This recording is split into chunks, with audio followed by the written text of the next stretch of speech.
Panduan ibadah online. Persiapkan hati untuk beribadah di hadapan Tuhan. Jangan sambil tiduran ya.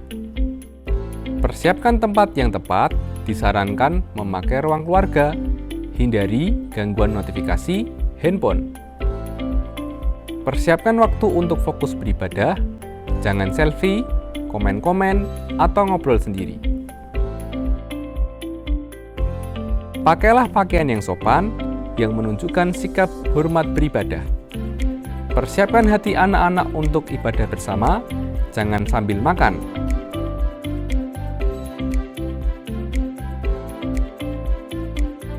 Selamat beribadah.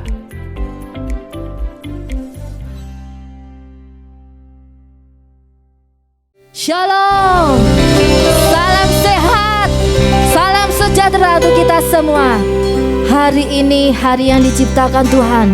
Kita boleh bersama-sama beribadah kepadanya. Mari kita masuk di dalam doa. Tuhan Yesus, terima kasih untuk waktu yang Kau berikan kepada kami hari ini. Terima kasih untuk kesehatan yang Kau berikan ya Tuhan. Terima kasih untuk kebaikan-kebaikan-Mu. Terima kasih untuk nafas kehidupan yang masih Kau berikan kepada kami Tuhan.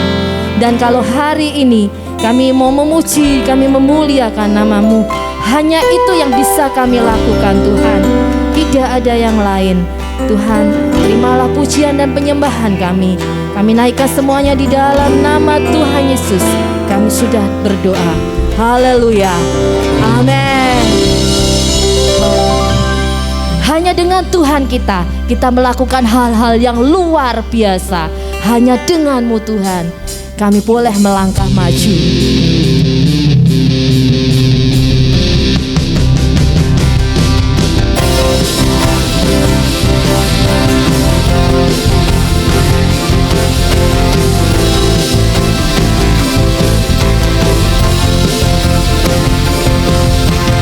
Tak pernah ku ragu atas kesetiaan-Mu. Pegang hidupku,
Ajar kami terus berdiam dekat Engkau Tuhan.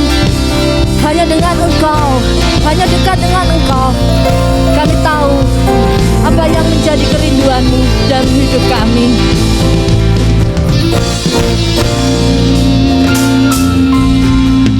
Ajarku berdiam dekat di hati-Mu. Saat ku berbalik, temukan cinta-Mu. Sana ku menanti, membawaku lagi.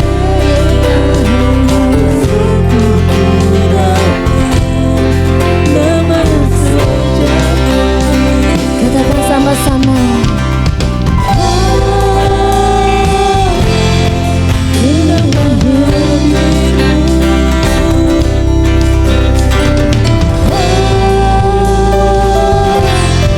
Inilah rinduku, ya hidupku hanyalah untuk-Mu. Segenap hati tukangku akan kembalikan-Mu, dan nafasku menceritakan kasih-Mu. Ajarku berdiam dekat di hati-Mu. Ajar kami terus Tuhan, dekat di hati-Mu, terus berdiam di dekat-Mu ya Tuhan. Ajar kami untuk mengerti semua rencana-Mu dalam hidup kami. Ajarku berdiam dekat di hati-Mu. Di saat ku bertemu, temukan cinta-Mu. Sana kau menanti, bawaku lagi bersama Tuhan, damai yang sejati.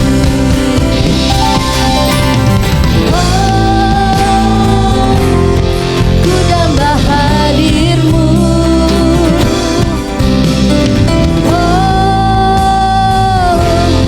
Inilah rinduku, rinduku hanyalah untuk-Mu. Segenap hatiku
Engkau dalam hidup kami, di setiap hari kami, di setiap detik kami, di setiap tarikan nafas kami membutuhkan Engkau. Allah yang hidup, inilah hidup kami.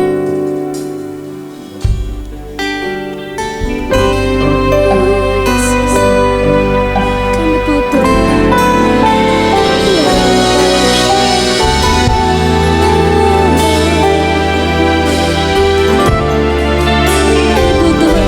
Tuhan.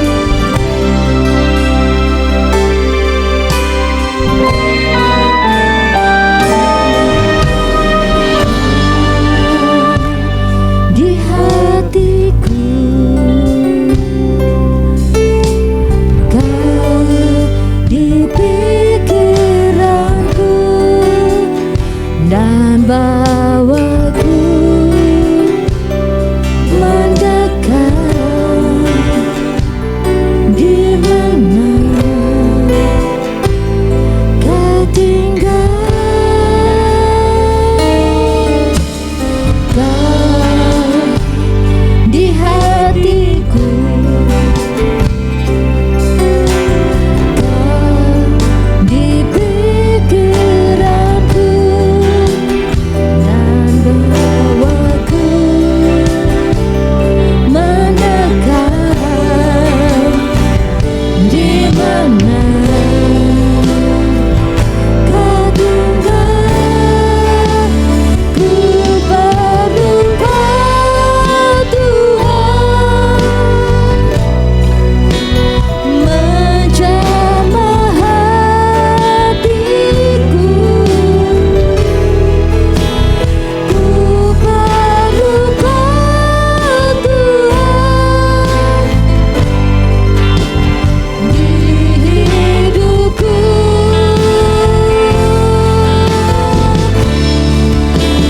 Hanya Engkau Tuhan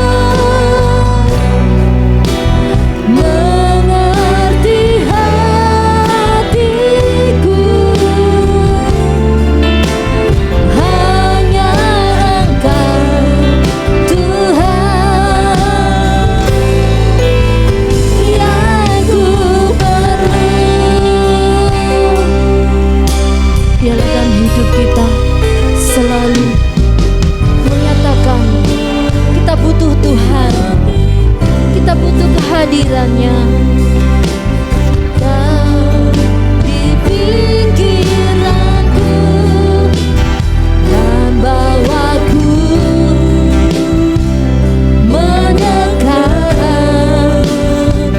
di mana Kau tinggal.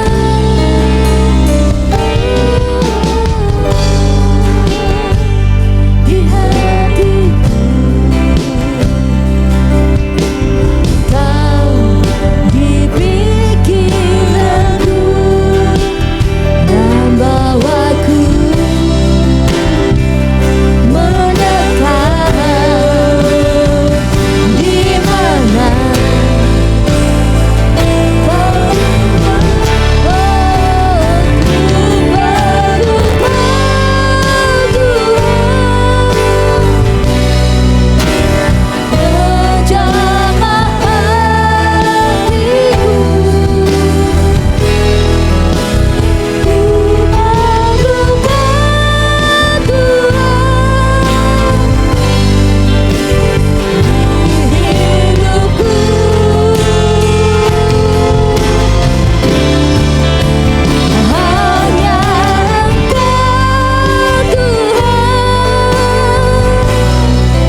Shalom kekasih Tuhan.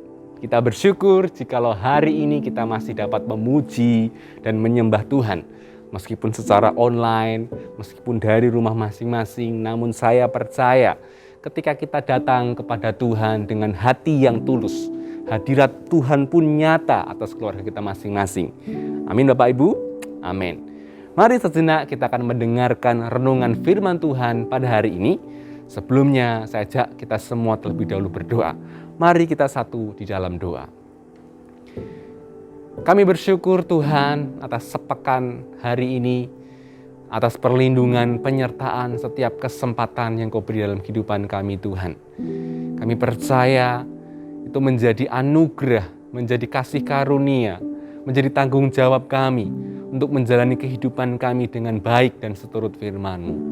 Terima kasih Tuhan, kami membuka hati kami dan pikiran kami dan telinga kami untuk diubahkan melalui setiap firman yang kami dengar, mendengarkan isi hati-Mu. Terima kasih Bapa, kami bersyukur dan kami sambut firman-Mu dengan penuh sukacita. Di dalam nama Tuhan Yesus, haleluya, amin.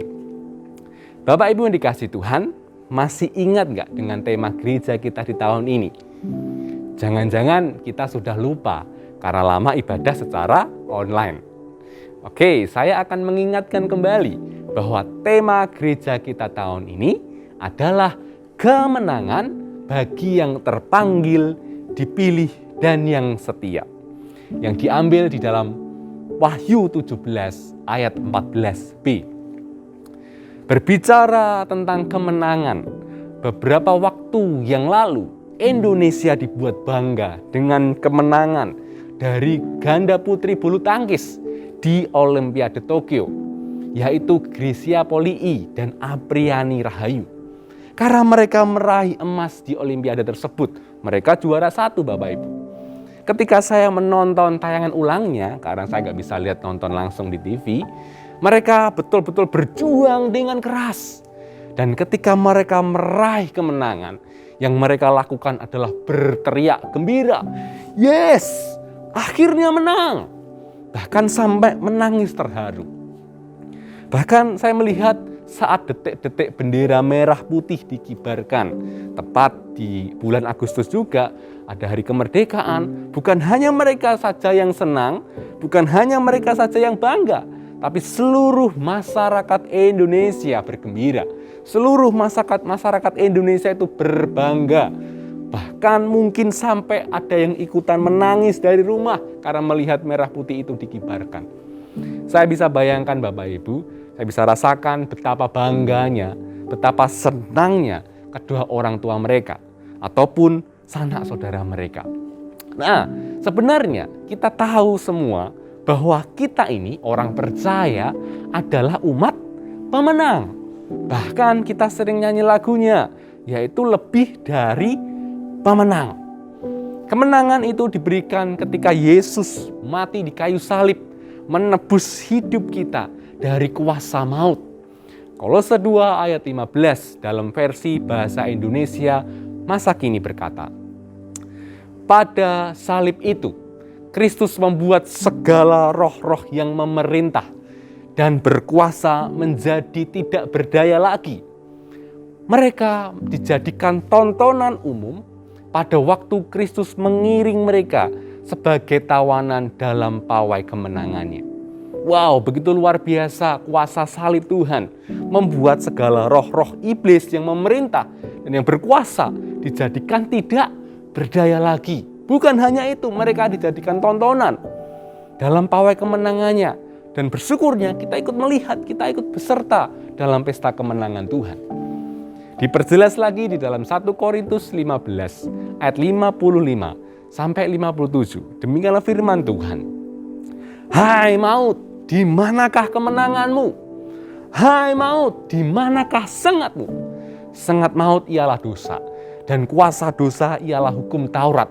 Tetapi syukur kepada Allah yang telah memberikan kepada kita kemenangan oleh Yesus Kristus Tuhan kita. Kita bersyukur karena Yesus Kristus telah memberikan kemenangan kepada kita semua. Jadi yang lama itu sudah berlalu Bapak Ibu. Sesungguhnya yang baru sudah dinyatakan dalam hidup kita. Kita bukan lagi mengenakan manusia yang lama, tetapi kita sudah mengenakan manusia yang baru. Kita bukan lagi dijajah, tetapi kita sudah dimerdekakan. Kita bukan lagi menjadi seorang korban, tetapi kita menjadi seorang pemenang. Maka dari itu, judul dari renungan pada hari ini adalah seorang pemenang. Bagaimana sikap hidup kita sebagai seorang pemenang, Bapak Ibu? Bahkan seperti yang dikatakan dalam Roma 8 ayat 37, kita ini lebih dari orang-orang yang menang. Seharusnya kalau kita ini lebih dari orang-orang yang menang atau lebih dari pemenang, seharusnya hidup kita melebihi dari seorang pemenang. Betul tidak, Bapak Ibu? Lebih dari pemenang, melebihi dari seorang pemenang. Seharusnya hidup kita melebihi dari seorang pemenang. Bagaimanakah itu? Yang pertama, kita harus terlebih dahulu memiliki pola pikir bahwa kita bukan lagi atau kita bukan sekedar hidup untuk meraih kemenangan. Karena biasanya kita punya pola pikir bahwa hidupku untuk meraih kemenangan. Tetapi kita harus punya pola pikir bahwa hidup kita dari kemenangan yang Yesus berikan kepada kemenangan. From glory to glory. Dari kemuliaan kepada kemuliaan lainnya. 2 Korintus 3 ayat 18. 2 Korintus 3 ayat 18 dalam versi Indonesia Modern Bible berkata, kita semua mencerminkan kemuliaan Tuhan dengan wajah yang tidak terselubung. Dan kita sedang diubahkan menjadi serupa menurut gambarnya. Dari kemuliaan kepada kemuliaan yang semakin besar. From glory to glory. Itu semua dari Tuhan yang adalah roh. Jadi Bapak Ibu, kita bukan lagi hidup dari seorang korban yang menuju kepada kemenangan, tetapi kita hidup dari kemenangan kepada kemenangan. Kita hidup dari kemuliaan kepada kemuliaan. Kita hidup dari iman kepada iman. Amin. Yes. Mari coba ikuti saya. Saya hidup dari kemenangan kepada kemenangan. Oke. Kalau Bapak Ibu sedang bersama dengan keluarga, katakan kepada saudaramu, kepada orang tuamu, kepada anakmu, kamu hidup dari kemuliaan kepada kemuliaan. Bagaimana sih hidup orang yang dari kemenangan kepada kemenangan? Seperti yang dialami dan dirasakan oleh Grecia Polii dan Apriani Rahayu, Bapak Ibu, ketika mereka menang, ketika mereka hidup dari kemenangan, mereka sangat bahagia. Ketika mereka meraih medali, meraih trofi, juara pertama, mendapatkan emas, mereka sangat bersuka cita. Mereka sangat bergairah. Begitupun harusnya kita. Kalau kita hidup dari kemenangan kepada kemenangan, kita harus menjalaninya dengan penuh sukacita, penuh dengan gairah, penuh dengan kebahagiaan. Makanya Filipi 4 ayat 4 berkata, menuliskan, bersukacitalah senantiasa dalam Tuhan. Sekali lagi kukatakan, bersukacitalah. Maka dari itu, seharusnya setiap bangun pagi, setiap menjalani hari yang baru, kita menyambutnya dengan gairah, kita menyambutnya dengan sukacita, bukan lagi menyambutnya dengan kekhawatiran, ketakutan, ataupun kegelisahan. Misalnya kita bangun pagi, muka kita sudah lesu, terus kita ngomong, males aku bekerja, males aku sekolah lagi, tugas lagi. Seharusnya ketika kita bangun pagi, kita bangun dengan senyuman, dengan semangat. Dan kita berkata, terima kasih Tuhan untuk kesempatan hari ini. Dan hari ini aku mau bekerja, aku mau sekolah dengan baik, aku mau sekolah dengan semangat, aku mau bekerja dengan semangat. Tuhan pasti menyertai dan menolongku. Nah, itulah yang harus kita lakukan sebagai seorang yang lebih dari pemenang. Adalah hidup dengan antusias, hidup dengan penuh sukacita. Itu yang pertama Bapak Ibu. Karena kita sudah menang, harusnya kita bersukacita. Harusnya kita bergembira, kita antusias. Itu yang pertama. Yang kedua, berbicara mengenai pemenang, tentu tidak lepas dari keberhasilan yang dicapai seseorang dalam sebuah pertandingan atau kompetisi. Di mana keberhasilan tersebut diperoleh dengan cara mengalahkan, menaklukkan pesaing, kompetitor, ataupun lawan-lawan yang dihadapi dengan hasil yang lebih baik. Seperti yang dilakukan oleh Gracia Polii dan Apriani Rahayu. Mereka harus mengalahkan lawannya untuk menjadi seorang pemenang. Untuk mencapai hasil tersebut. Nah, untuk mencapai hasil tersebut, mereka memerlukan namanya sebuah latihan, usaha, kerja keras, bahkan perjuangan yang sulit dan panjang. Bukan hanya itu, pasti juga ada standar, kriteria, kualitas, karakter yang harus dipenuhi untuk menjadikan seseorang sebagai pemenang. Mereka harus latihan setiap hari, mereka harus memiliki pola hidup sehat, mereka harus mendisiplin diri. Intinya mereka harus melewati proses demi proses. Nah, ketika para atlet itu bertanding dan meraih kemenangan, ini sebuah pertanyaan, apakah setelah itu mereka boleh bermalas-malasan? Apakah mereka boleh menjalani hidup yang seenaknya sendiri? Ya nggak boleh. Mereka harus tetap mendisiplin diri. Mereka harus tetap berlatih lagi, berjuang keras lagi, hidup sehat lagi. Mereka harus berjuang, berlatih, mendisiplin diri. Begitu juga dengan kita, kekasih Tuhan. Kita tidak hanya berhenti mendapat kemenangan atas kuasa maut. Kita harus tetap fokus untuk berjuang lagi, untuk meraih kemenangan berikutnya. Namanya from glory to glory. Dari kemenangan kepada kemenangan. Dari kemuliaan kepada kemuliaan. Ketika kita mendapatkan kemenangan yang pertama, kemenangan bersama Yesus, kita tetap harus fokus berjuang lagi untuk meraih kemenangan berikutnya. Bisa menang atas segala tantangan dan kesulitan yang kita hadapi. Menang atas kedagingan kita. Menang atas kehidupan yang kita jalani setiap hari. Dalam bersikap, dalam berpikir, maupun dalam perkataan. Menang supaya kita enggak khawatir. Menang supaya kita sabar. Menang supaya kita bisa mengampuni. Nah, itu kita harus jalani, kita harus perjuangkan itu. Makanya dalam 1 Korintus 15 ayat 57 tadi yang kita baca, tidak hanya berhenti Tuhan memberikan kemenangan. Ini loh kemenangan ku berikan kepadamu. Tidak hanya berhenti di situ. Tetapi kita harus, kita buka lagi.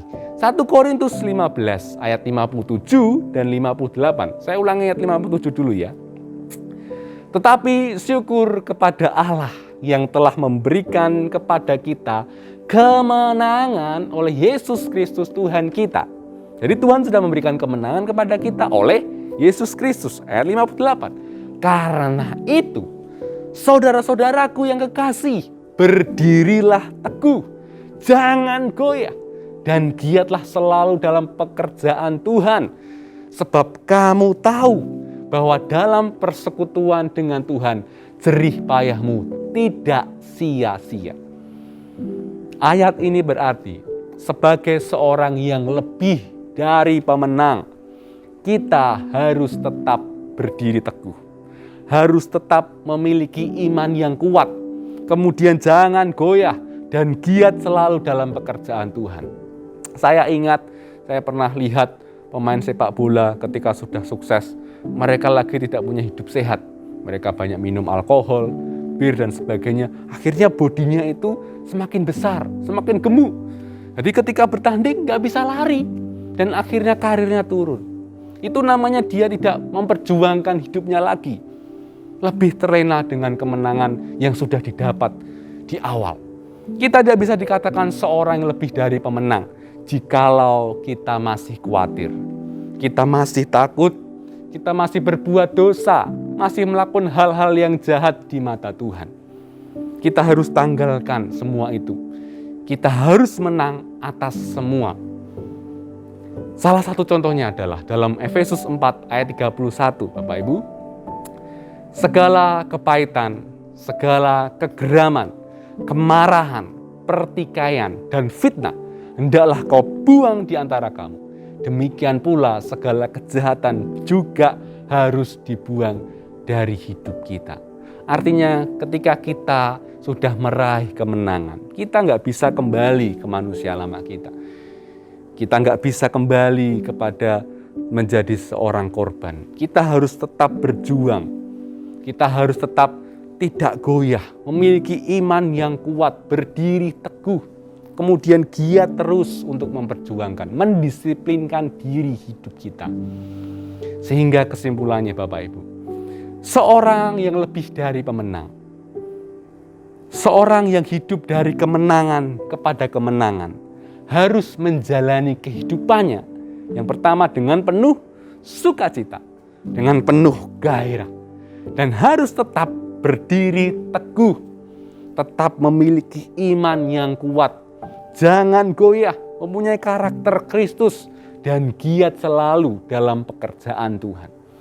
Lakukanlah itu dengan setia sampai Tuhan memanggil kita, sampai tugas kita selesai, sehingga kita benar-benar menghidupi tema tahun ini. Jadilah seorang yang lebih dari pemenang dengan setia. Tuhan Yesus menyertai dan menolong kita semua. Mari kita berdoa.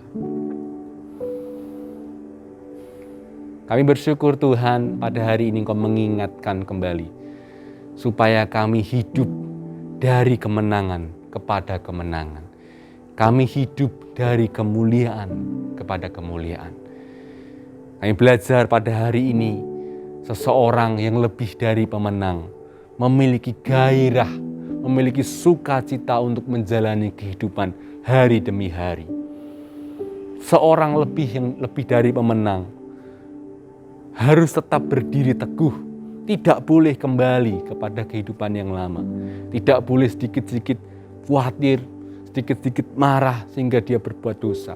Tapi kami belajar sama-sama Tuhan, ketika Engkau mengingatkan kami percaya, kami memohon Roh Kudus membimbing kami, memimpin kami, supaya iman kami tetap kuat, supaya kami tidak pernah goyah, apalagi saat-saat pandemi pada hari-hari ini Tuhan. Engkau menolong kami semua, Engkau menjagai kami semua.